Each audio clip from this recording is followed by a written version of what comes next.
capítulo 24, versículo 1 al 9. Y luego quiero que leamos Mateo, capítulo 28, versículo del 1 al 7. Quiero que por favor los líderes me ayuden, se pongan en pie fuerte y claro. Lucas 24, del 1 al 9. El primer día de la semana, muy de mañana, las mujeres fueron al sepulcro llevando las especias aromáticas que habían preparado. Encontraron que había sido quitada la piedra que cubría el sepulcro, y al entrar no hallaron el cuerpo del Señor Jesús. Mientras se preguntaban qué había pasado, se les presentaron dos hombres con ropa resplandeciente. Asustadas, se postraron sobre su rostro, pero ellos le dijeron: ¿por qué buscan ustedes entre los muertos al que vive? No está aquí, ha resucitado. Recuerden lo que les dijo cuando todavía estaba con ustedes en Galilea. El Hijo del Hombre tiene que ser entregado en manos de hombres pecadores y ser crucificado, pero al tercer día resucitará. Entonces ellas se acordaron de las palabras de Jesús. Al regresar del sepulcro, les contaron todas estas cosas a los 11 y a todos los demás. Amén. Mateo 28, del 1 al 7. Mateo 28, del 1 al 7, la resurrección. Después del sábado, al amanecer del primer día de la semana, María Magdalena y la otra María fueron a ver el sepulcro. Sucedió que hubo un terremoto violento, porque un ángel del Señor bajó del cielo y, acercándose al sepulcro, quitó la piedra y se sentó sobre ella. Su aspecto era como el de un relámpago y su ropa era blanca como la nieve.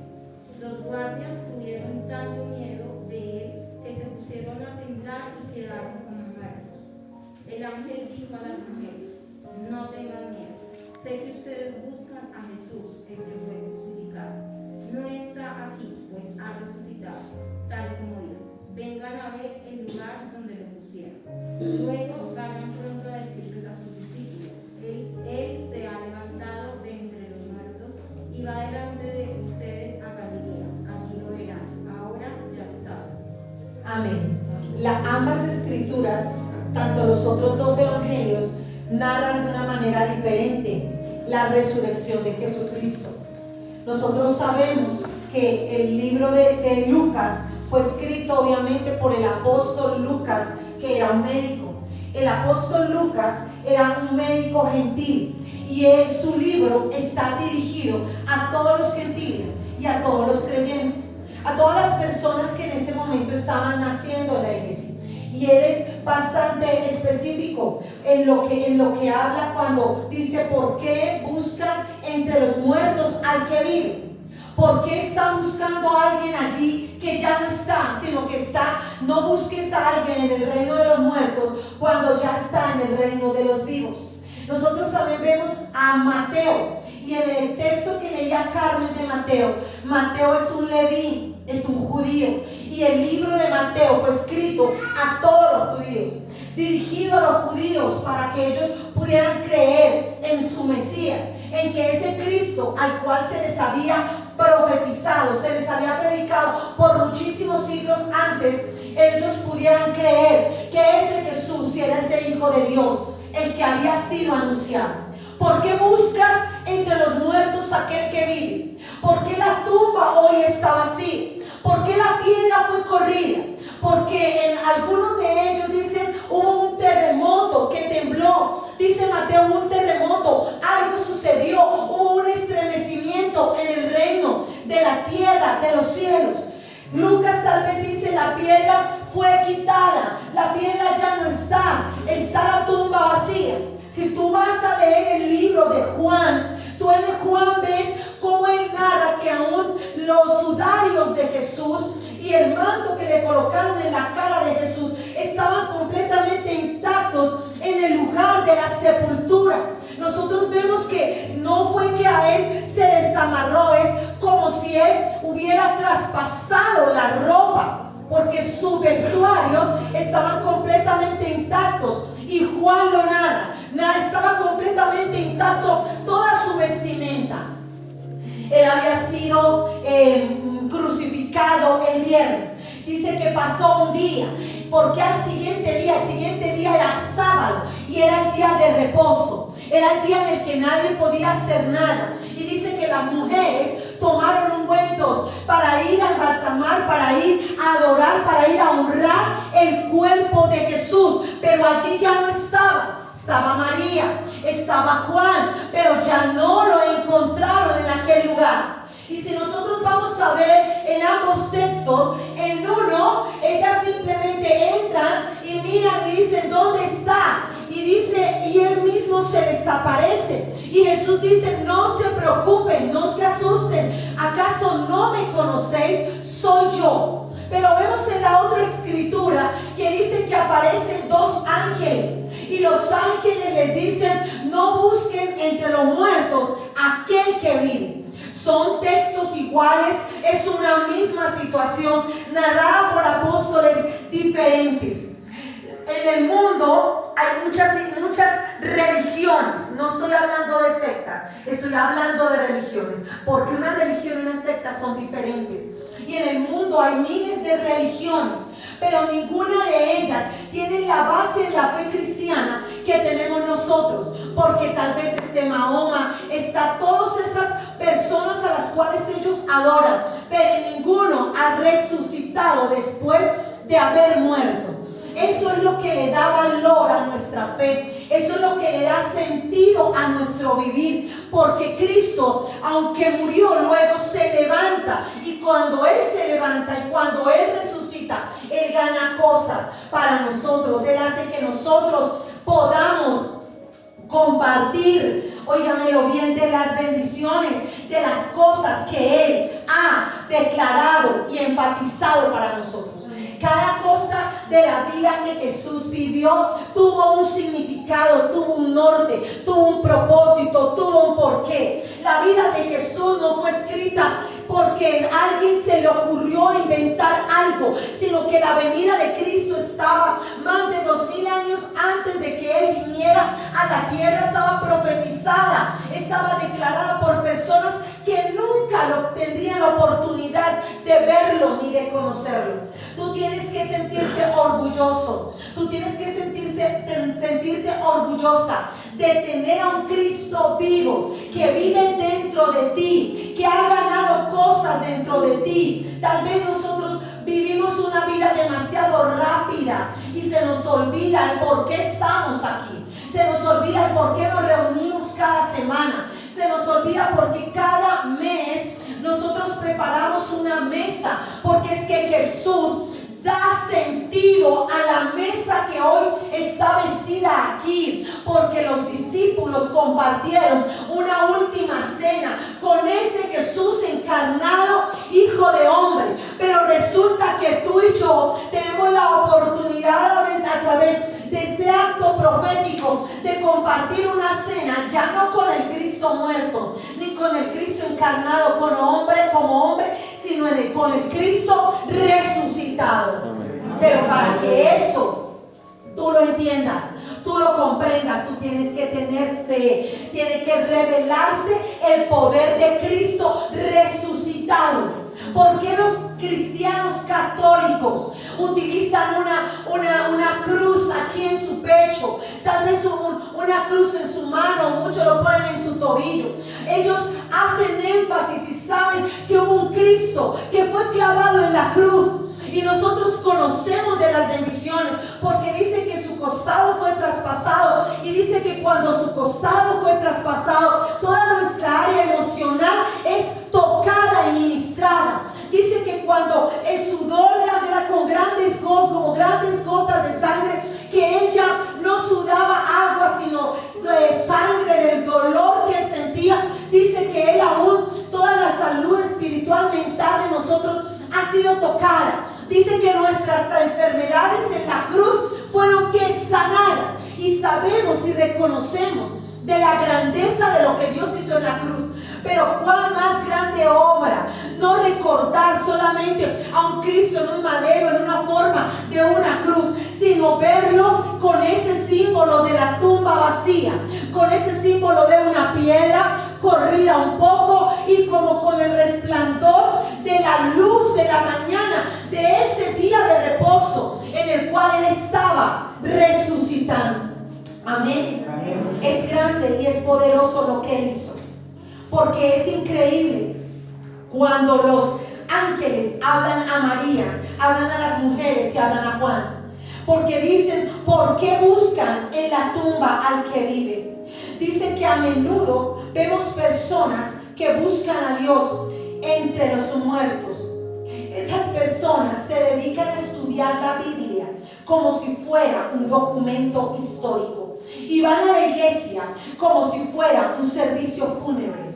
¿Por qué tal vez hay tanto ese espíritu como que si fuera algo fúnebre? Algo de lo que yo nunca olvidaré cuando iba en mi infancia a la iglesia. Era toda la liturgia que uno tenía que tener dentro de la iglesia. Tú no podías ni moverte porque tu mamá te dejaba no unas grandes gotas de sangre, sino unos grandes moretones en los brazos, porque hay mijita donde usted se moviera. Allá nadie le da nada de hacer chichi, porque en primer lugar en la iglesia católica no hay baños. Aquí nos toca una ficha para entrar al baño cada 5 minutos, porque aquí hemos pasado al otro extremo. Allá es una liturgia extrema, pero aquí es una recocha, tal vez a veces extrema. Hay cosas en las que yo nunca olvidaré, en que uno no podía reírse, uno no podía hablar, uno mucho menos podía masticar chicle, uno no podía hablarle al cura. Si le ponían la hostia, eso, aunque a uno se le empiezara la lengua, usted tenía que estar completamente en paz y en relajación, así usted sintiera que se fuera a morir. Un momento donde yo no sé, se me pegó y tenía la lengua con la lengua, ahí tocó esperar a que el Espíritu Santo obrara en esa hostia y se terminara de derretir. Me dolió la lengua, no sé si era que estaba recibiendo liberación o algo, pero algo sucedió. Eso fue hace muchísimos años. Y era algo que nosotros, bueno, tampoco, no. Había momentos donde en la Semana Santa yo recuerdo que a mi papá, y cuando la mamá de mi papá, mi abuelita Clementina, vivía en la casa, ella le gustaba que nosotros fuéramos a la procesión de los viernes. Era la más larga, la más aburrida, la más concurrida, donde había incienso y todas las cosas, ¿cierto? Pero yo recuerdo que cuando llegábamos a la iglesia nadie podía decir nada.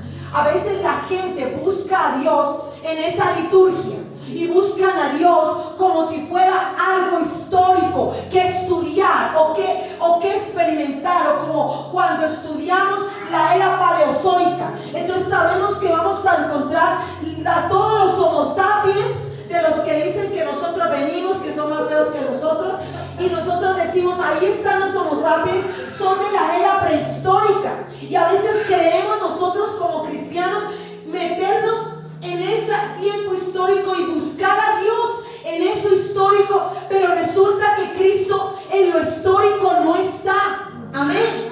Él no es algo que pasó de moda, no es un cuento que pasó y que es historia en nuestras vidas. En gestión documental tú encuentras 3 tipos, un ciclo de vida de los documentos. Tú encuentras archivos de gestión, encuentras un archivo central y encuentras un archivo histórico. Los archivos de gestión son los que tú estás trabajando todo el tiempo. El archivo de gestión es esa planilla de actas, de reuniones que tú estás utilizando todo el tiempo y que necesita estar allí porque es algo presente. Estás en un archivo de gestión donde tú estás utilizando todo el tiempo esos documentos. Pero cuando son parte de un archivo histórico es cuando se toma una clase de documentos para eliminación, para una disposición final, para decir: esos documentos ya no los necesitamos, ahora hacen parte del archivo histórico de la entidad, de la institución, del hospital, del lugar donde nosotros trabajamos. Amén. Y Dios no es, y Cristo y la mensaje de la cruz no hace parte del archivo histórico, donde yo vaya al Archivo General de la Nación, donde guardan los archivos todos de Colombia. Eso hay un lugar donde hay como 8 o 9 bajo tierra donde se guarda toda la historia de Colombia. Es algo que nadie puede entrar allí sin autorización. Y es algo histórico. Tú ves, puedes encontrar documentos de 1800, de documentos muy antiguos que hacen parte de nuestra historia. Nosotros tuvimos el mes pasado, hace 2 meses, la oportunidad de ir al Museo de Bogotá. Y en el Museo de Bogotá te muestran las fotos que son historia de hace muchos años. La urna del centenario, cuando antes, cómo eran los billetes, cómo eran las cosas. Y tú dices, wow, qué bonito venir y conocer la historia. ¿Por qué le estoy hablando de esto? ¿Será que la pastora se olvidó que nos está hablando de Jesús? No, no se me ha olvidado, sino que quiero llevarlo y recrearlo con estos ejemplos a que usted entienda que tú no puedes estudiar en el libro de historia de la Biblia algo histórico, algo que nunca vas a encontrar en la historia, sino que es algo de gestión, es algo de hoy, es algo de la actualidad, es algo que está vivo. Él está vivo y Él vive en nosotros, y Él todo el tiempo se manifiesta en nosotros. Así que no busquemos allí entre los muertos aquel que vive. No podemos nosotros olvidar lo que Él ha hecho en nosotros. No podemos olvidar, no podemos guardar, no podemos archivar algo que no se puede archivar, porque su mover está todo el tiempo en proceso. Amén. Él es algo dinámico. Él mueve el Espíritu Santo. Él mueve tu propósito. Él mueve tu casa. Él mueve tus finanzas. Él mueve tu familia. Y todo eso tiene que ver con resurrección. Porque si nosotros queremos obtener milagros, prodigios, si queremos tener una vida de paz, aunque las dificultades estén en la puerta de nuestra casa, eso va a suceder única y exclusivamente cuando tú y yo entremos a tener una vida de resurrección en Cristo. Cuando tú y yo entremos a vivir una vida de gestión, no histórico. Hay gente que vive en su archivo histórico. Es que yo hace 15 años conocí de Cristo y antes, pastor, hablaba en lenguas. Y usted me hubiera visto en mi primer amor, como evangelizaba. No, yo hacía y deshacía, mejor dicho, yo era el segundo Cristo aquí andando en la tierra. Y hoy los ves y hoy son una sombra de algo que pasó. Antes oraba. Es que antes sí podía orar. Esta semana pude hablar con alguien, con una amiga que llevaba muchos, tal vez casi 1 año sin hablar. Y ella resulta que ella, después de muchas cosas que vivió en su vida, de una pérdida económica muy grande, de haber perdido su empresa por una granizada que ocurrió en Colombia hace como 10 años, y nunca ha podido volverse a levantar de esa situación, nunca, perdió todo. Hoy me decía, mi esposo es taxista y yo soy mesera del restaurante. Después de fabricar zapatos para empresas tan importantes como Boss y como Pardelli, como Sprinter, hoy están allí. Y ella me decía, pastora, lo que más me duele no fue todo lo económico que se perdió. Lo que más me duele es que nunca pude volver a conectarme con mi propósito. Porque antes oraba, antes iba a la iglesia, antes hacía, pero nunca he podido volver a levantarme a ese antes de hace esos años, cuando yo empecé a conocer de Dios. Y hay personas que eso viven y que eso sucede en sus vidas. Antes hacían, antes, pero tu vida no puede ser antes, un histórico de los hechos del Espíritu Santo antes, sino que tu vida tiene que ser siempre algo de gestión, algo de movimiento, algo que se presente todos los días. Todos los días tienes la oportunidad de llevar tu mensaje de resurrección a otra persona que lo necesita. Todos los días hay personas que mueren sin hacer una oración de fe. Algo tan sencillo como decirle, ¿tienes fe? Tal vez estás allí con una enfermedad que tal vez no se va a curar, pero no vas a morir, porque es que uno de los beneficios de la cruz es que cuando Él resucita, no solamente resucita Él, sino que nosotros resucitamos con Él. Eso es lo que le da valor a nuestra fe cristiana, que algún día vamos a morir, de algo nos vamos a morir. ¿Queremos morirnos? No. ¿Queremos perder nuestros familiares y que nuestros familiares mueran? Obvio no, pero algún día todos vamos a morir. Pero lo que pasa y lo que resulta es que en esta fe que tú y yo tenemos, nosotros vamos a morir, pero un día resucitaremos con Dios para vida eterna. Quiere decir que no moriremos para perdición,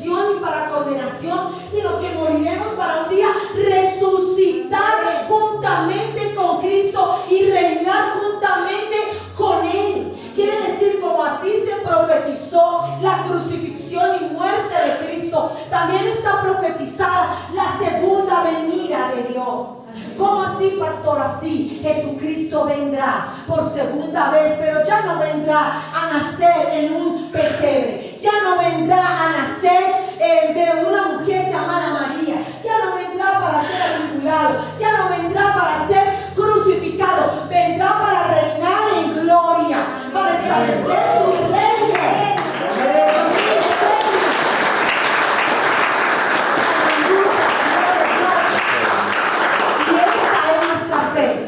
Que ese día resucitemos con Él. Por eso a nosotros nos deben doler las casi 64,000 de personas que han muerto en el último año por COVID-19.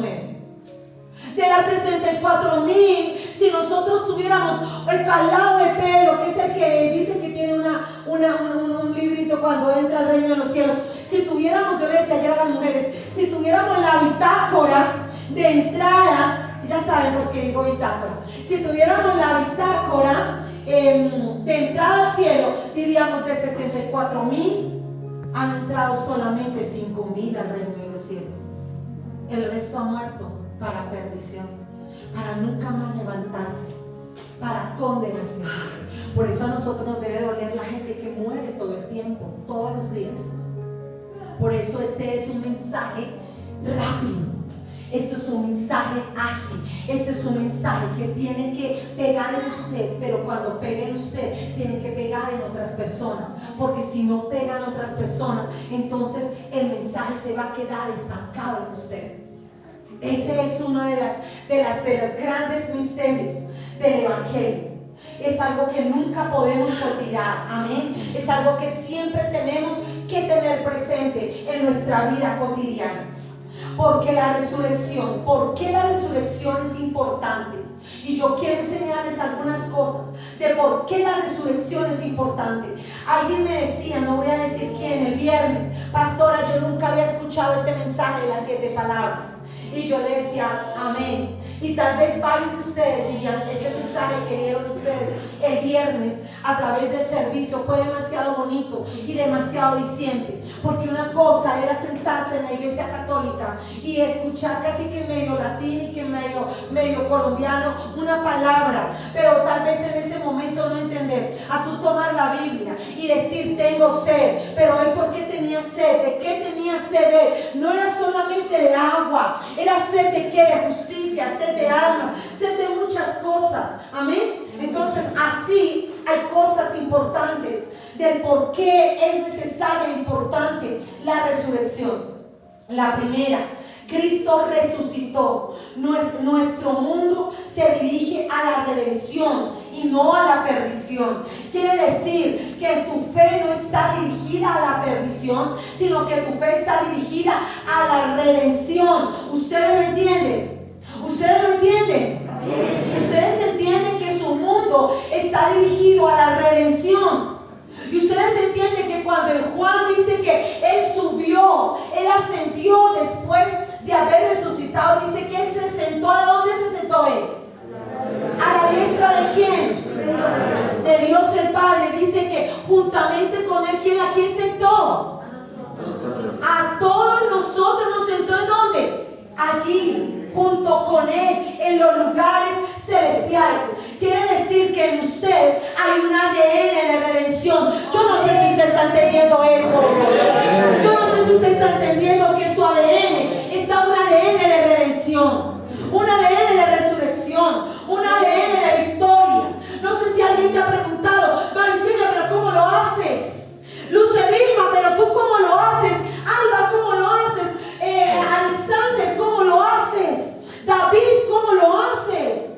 Giris, ¿cómo lo haces? Y el Espíritu Santo dice, es porque en él está el ADN mío. No está el ADN de alguien que murió, está el ADN de alguien que resucitó. Por eso es necesario entender que mi camino, que mi llamado, que Janet Gómez Torres tiene un llamado a la redención, porque tengo ese ADN. ¿Cómo lo hacemos? Por Cristo. ¿Cómo estamos levantados de pie en victoria, aunque hayan problemas significativos en nuestra vida? Porque nosotros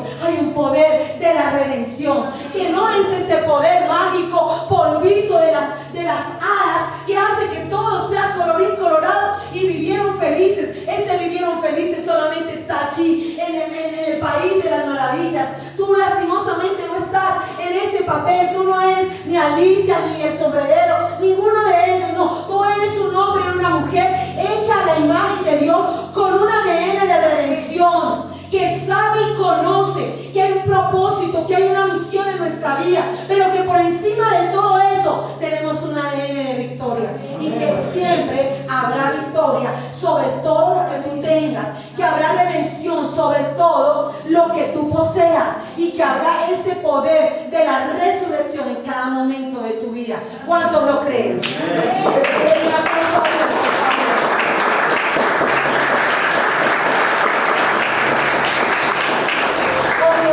Entonces, ¿qué pasa cuando mis finanzas están acabadas? Oh Dios mío, ¿qué pasa cuando las deudas me tienen apretada? Oh Dios mío, ¿qué pasa cuando las puertas no se abren a mi favor? Oh Dios mío, ¿qué hago cuando las cosas en mi familia van de mal en peor y mi familia está más quebrada y quebrantada, dividida cada día? Oh Dios, ¿qué hago? Pues aplica el poder de la redención que Cristo te entregó sobre cada cosa que tú sientas que hoy está fracturada o quebrada en tu vida.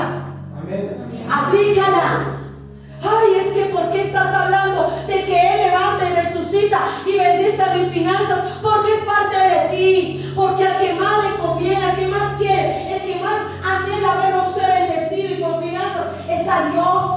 Amén. Pero lo que pasa es que a veces nos enfrascamos en muchas situaciones naturales, en muchas situaciones en las que Dios no está. Él no está ahí, y si Él no está, Él no puede operar. Tú tienes que llevar a Dios a la situación, tú tienes que llevar a Dios hacia el problema, tú tienes que llevar a Dios hacia la circunstancia. No que la circunstancia te aleje de Él, no que la circunstancia te quite lo poderoso de la resurrección en tu vida. Cuando tú haces eso, cuando tú logras eso, todo lo que tú toques resucitará. Y si las finanzas están quebradas, si las finanzas están en el suelo, Dios las va a resucitar, y Dios las va a llevar a bendición, y Dios las va a colocar en el lugar en el que Él quiere que estén esas finanzas para tu vida. Él quiere que tú tengas una vida de calidad. ¡Wow! ¡Qué fuerte es esa palabra! Porque cuando Él viene para resurrección en mi vida, Él me da una vida de calidad. No es una vida de legalismo, no es una vida de pecado. Entienda que usted no nació para vivir una vida monótona y diciendo que a toda hora usted es un bendito pecador y que no hay salvación y que es el gusano hijo de Jacob y que Dios tiene que traer algo para levantarlo del piso porque usted no tiene nada más para levantarse.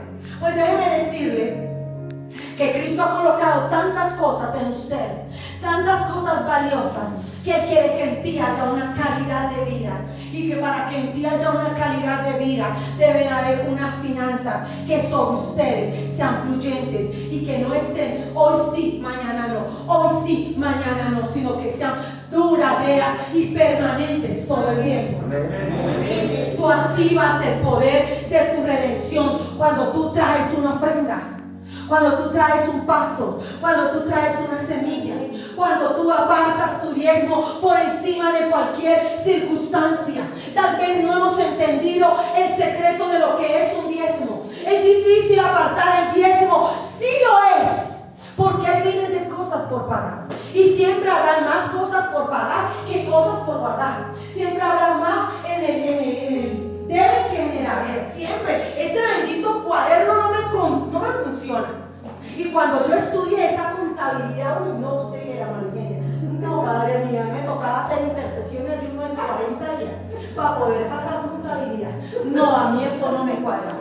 Estados financieros, balance general, yo sentaba y lloraba literal porque yo era a la iglesia. Y yo le pedía a Dios y Dios decía, ¿y por qué digo que cuadrárselo yo? Cuádrelo usted. Pero mire que allí en ese balance, aunque siempre haya cosas que pagar, cuando yo sé quién soy y que cada semilla, que cada cosa que en mi área financiera yo coloque y deposite se multiplica y se coloca el poder de la redención, no me dará temor que el recibo del agua esté para vencerse el miércoles. Yo entregaré lo que le pertenece a Dios, porque ese es el poder de la resurrección.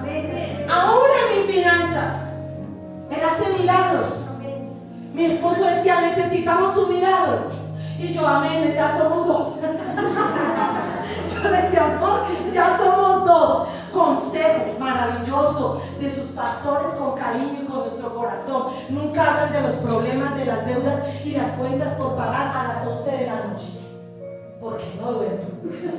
Primera de Yané 5:4. Esa noche no dormí. Yo decía, pero qué ridícula. Si yo a medianoche no iba a poder solucionar nada. Y finalmente, al pasar la semana, Dios hizo lo que tenía que hacer y Dios se glorificó. Y le dije, nunca más vamos a hablar de esas cosas a la medianoche. Más bien, abráceme, arrúcheme y durmamos bien juntitos. Y aprovechamos y al otro día miramos y batallamos a ver qué vamos a hacer. Pero es aplicar el poder de la redención en cada cosa que yo hago. Calidad de vida. Calidad de vida tú tienes que tener en tu casa, con tus hijos, con tu familia. Cristo vino a resucitar eso. Óigamelo bien, Cristo vino a resucitar la calidad de vida en tu hogar, en tu casa. ¿Cuánto tiempo nosotros compartimos con nuestros hijos? ¿Por qué no podernos dar el lujo de ir al mejor restaurante de la ciudad a comernos el mejor almuerzo? ¿Por qué no ir a la mejor tienda de café y comprarse el mejor café del mundo y saborearlo y disfrutarlo? Tal vez mañana haya algo que pagar, pero ese día me ha dado el poder de la resurrección para poder tener una calidad de vida con mi casa, con mis hijos, con mi esposo, con mi familia. Ese es el poder de la verdadera resurrección de Cristo. Hoy por eso les estoy hablando con estos ejemplos, porque eso es lo que yo hago para traer ese poder de la resurrección para mí. Porque es que en el libro de Mateo suena lindo, en el libro de Juan suena maravilloso, en el libro de Lucas suena poderoso, increíble como cantaba el pastor, pero en mi vida suena desastroso.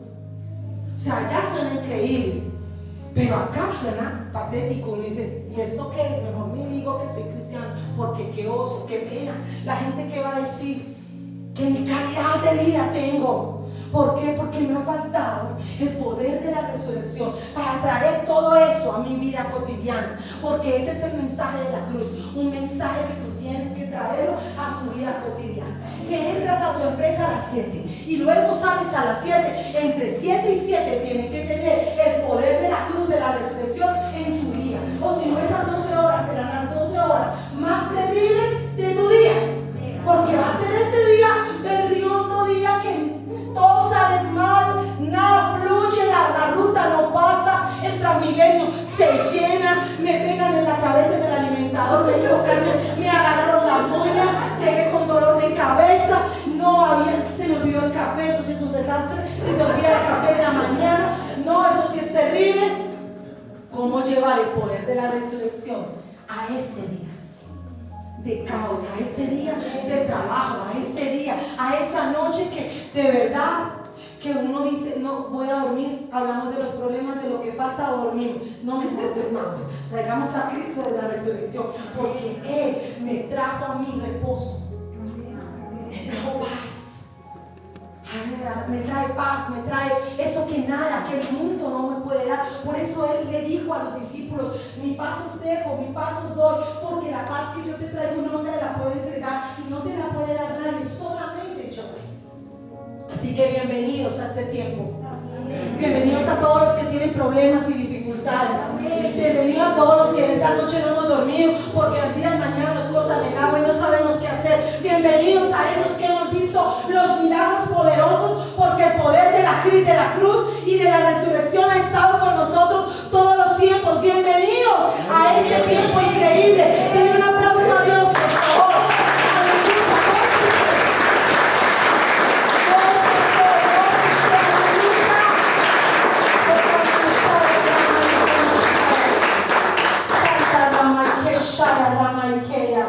Tú eres grande, Señor. Tú eres poderoso, Dios. A ti sea toda la gloria.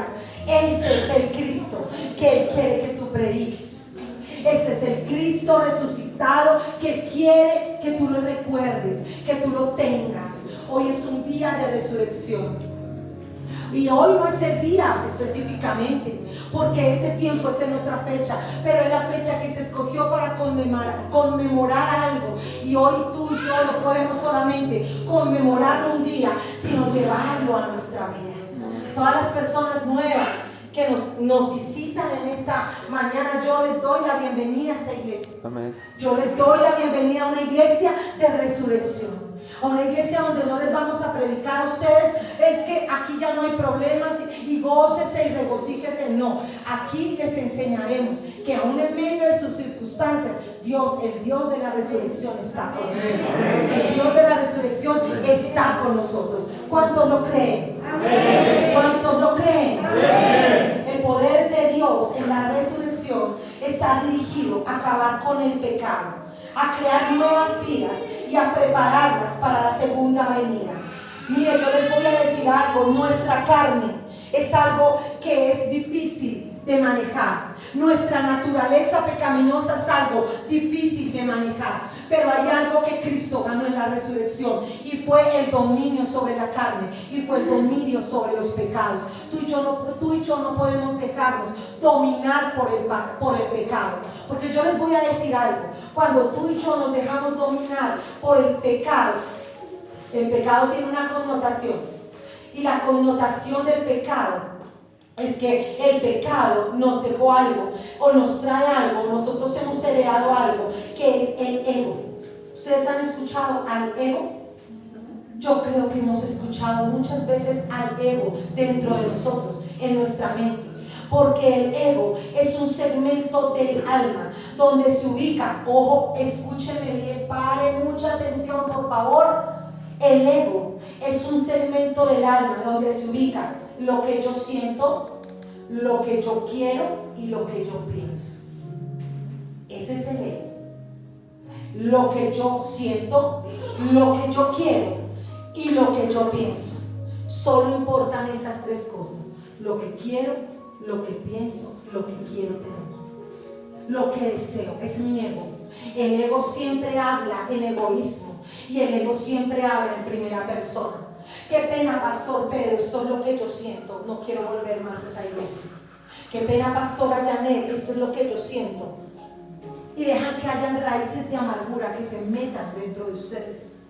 Tengan mucho cuidado cuando comparten entre ustedes, porque a veces cuando compartimos entre nosotros hablamos cosas que no le agradan a Dios, porque es que yo pienso que es que la alabanza no se está manejando bien. Es que yo pienso que se debería tener a una cantante profesional para alabar. Es que yo creo que así no se debería vestir la mesa. Yo pienso que no deberían haber sido manzanas verdes sino rojas. Es que yo quiero otra cosa. Yo quiero que el mantel de la mesa no sea azul. ¿Por qué azul? Porque azul sí debe ser rojo, debe simbolizar la sangre de Cristo.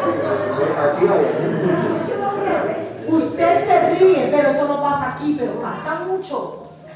Es que yo quiero que cambiemos de hotel. Yo estoy aburrida en este hotel. Yo quiero ver otro hotel diferente. Yo quiero otro lobby diferente. Este lobby no va con mi estatus social, no. O sea, se me cae el cartón del Cisben y entro otra vez a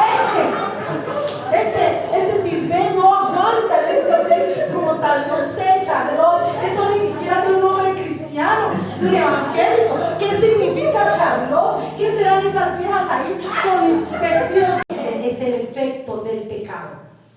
El ego, el egocentrismo, el solo yo, el pensar solamente en mí. Por eso guardo y atesoro el poder de la cruz solo para mí y no lo comparto con nadie. Eso es egoísmo y eso es pecado. Ay, es que pecado es fornicación, obvio sí. Y es que pecado es adulterio, obvio sí. Y es que pecado es robar, obviamente, doblemente sí. Pero pecado es dejar de compartir la salvación que usted tiene, obviamente que sí.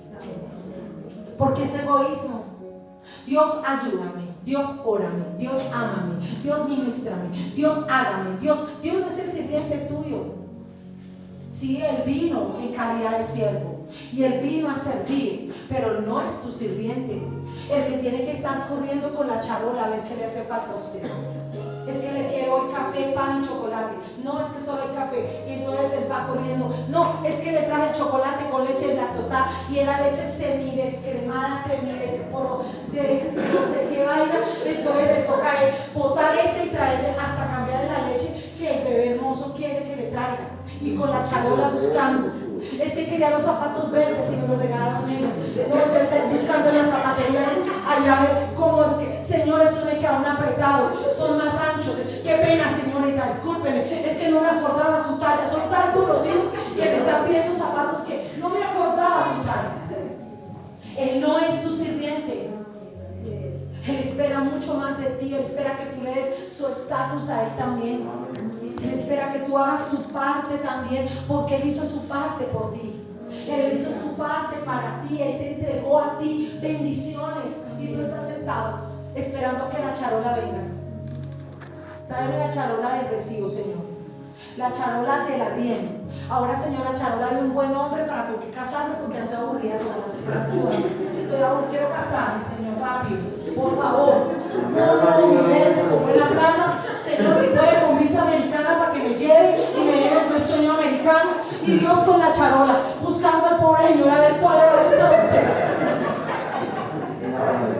Pero cuando Él necesita que usted predique la palabra, tú no estás. Tú no estás.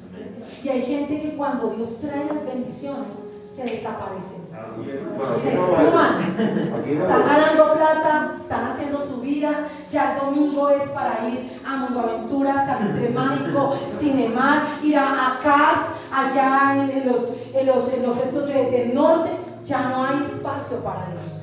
Estábamos pegados a Dios cuando necesitábamos un milagro financiero, pero cuando se desata el milagro financiero, se nos olvida hasta traer una ofrenda a la iglesia. Así es. Se les olvida que aquí pagamos un arriendo cada domingo. Se nos olvida que no es fácil, que no es barato, que no nos regalan la estadía acá. Y que tenemos que orar porque están viniendo este lugar que ha sido de bendición para nosotros. Y hay lugares que si encontramos como este, valen 3 veces más de lo que pagamos acá cada domingo. Pero la gente ya tiene su bendición y se les olvida que cuando no tenían nada, le decían: si tú me das, yo también bendigo. Si tú me das, yo hago. Si tú me das, es como cuando alguien va a empezar a trabajar o tiene dinero. Mira, espérate que yo me gane el primer sueldo. Y ese primer sueldo es el más complicado porque lo debemos todo. No, porque te va a pedir para los transportes, para afiliarse al seguro, para afiliarse a la pensión, para llevar no tener una coquita, ni para llevar el almuerzo, el arroz, huevo, plata, patacón. Entonces toca comprar el cosito, pero nos pagan mes y medio después y no le llamamos ni por dónde. Si usted me presta 5,000, usted me presta 20, y en la lista está: uy, qué más chica, ¿qué horas pedí prestado toda esa plata? Se viene el primer sueldo y usted no le prometa a su esposo o a su esposa que con el primer sueldo le va a bajar el cielo, la luna y las estrellas, porque ese primer sueldo es el que usted primero no ve. Pero siempre saca el riesgo de ese primer sueldo, porque eso es, aparte de eso, es una primicia, porque antes no tenías ese trabajo, antes no tenías esa entrada, hoy lo tienes. Pero se nos olvida quién nos trajo la bendición, se nos olvida que no es por ti, es por Él. ¿Saben qué aprendí yo? A no poner mis ojos en los hombres. Nunca espere nada del hombre. Y con esto estoy cerrando. Nunca espere nada del hombre. Nosotros ponemos demasiado la mirada en el hombre. Y Cristo vino para enseñarnos lo contrario. Y Él, cuando resucita de la tumba, nos enseñó que no quería, Él no estaba ni siquiera ahí. Es más, ni siquiera quería que lo miráramos porque ya no estaba ahí. No quería que las mujeres lo tocaran porque dijo: no me toquéis, porque aún no he subido al Padre y porque aún no he sido glorificado. Amén. Yo les voy a decir algo: no ponga su mirada en el hombre. Mire, yo te voy a decir algo y te lo digo con toda la autoridad y te lo digo con todo el amor, como su pastora, como su profeta. Hay puertas que no te va a abrir ningún hombre, solamente te las va a abrir Dios. Nadie más. Tú puedes recomendarle a 50,000 personas, y yo aprendí que esas 50,000 personas que reciben tu hoja de vida simplemente la archivan, nunca la abren, nunca la ven, y te dicen: sí, claro, lo tuyo va bien. ¿Cómo va lo mío? Lo tuyo va bien. Es mentira. Y así con muchas cosas. Nunca ponga su mirada en el hombre. Séale fiel a Dios. Mire, este pastor morenito divino churro que está hoy acá, está de cumpleaños el viernes, que este pastor está de celebración de cumpleaños. Tenemos un homenaje monástico. Seres humanos que hemos aceptado un propósito para Dios, pero nosotros no pretendemos para ustedes ser los pastores 3 veces santos. No pongan su mirada en nosotros, porque nosotros también me pego mis enchuquizadas. Ojalá no me vean de mal genio porque yo soy brava, aunque me parezca. Y cuando usted me ve así, me dice: Padre amado, esa es la pastora, no la que canta, no, está en la iglesia equivocada, no está en la iglesia equivocada, no está en la iglesia correcta. Lo que sucede es que aquí nosotros no somos dioses y no esperamos que ustedes nos veneren ni nos idolatren. No nos idolatren, no nos veneren. Amén. Simplemente somos seres humanos que hemos aceptado un llamado, un propósito, que sí hemos tenido casi una vida de 30 años de ministerio en fidelidad a Dios. Tal vez eso es lo que nos dé peso y autoridad, pero en cualquier momento a mí se me salta el mal genio porque usted no llegó y yo lo llamo, nos dice: esta no es la señora que estaba predicando. Sí, soy la misma, pero es que en ese momento me toca hacer que usted entienda que si me va a decir que viene, usted venga. Obvio. Que yo no tenga que estar rogando para que usted se inscriba, y que no se inscriba el sábado a las 6 de la tarde porque ya no hay cupos y usted se pone bravo, o bravo conmigo o con el pastor. No nos idolatrice, no ponga su mirada en nadie, porque la gente falla, a menudo fallamos, no estamos exentos, y cuando usted vea una falla de nosotros, no nos desnude, cúbranos. Así es. Cúbranos. Y el pastor se enojó, no le funcionó el micrófono cuando estaba con la señorita hermosa de allá de chaqueta roja. Cubrámoslo. No, ¿qué pasaría? ¿Qué pasó? Esa porquería de micrófono no son míos. Ore usted, diga: Señor, glorifícate, que la señal llegue. Lo importante es que ella escuche la palabra. Cuando usted vea esa dificultad, ese error en su pastor, en su pastora, no lo juzgue, no le caiga encima, no nos traicione, no hable mal de nosotros. Al contrario, ore por nosotros, cúbranos en oración, que mucho que lo necesitamos. No es fácil todos los días sobrellevar la carga, continuar, pero ¿sabe quién nos ayuda? Hoy no me voy a hacer la mártir, nos ayuda Cristo. Amén. Y lo volvería a hacer si volvieran a hacer 10,000 veces, volvería a escoger este estilo de vida. No me avergüenza decir que soy pastora, no me da pena colocar que soy pastora, que soy hija de Dios, porque yo he creído en un Cristo que resucitó por mí y por mi familia y por todos ustedes. Él está aquí. Denle un aplauso al Espíritu Santo.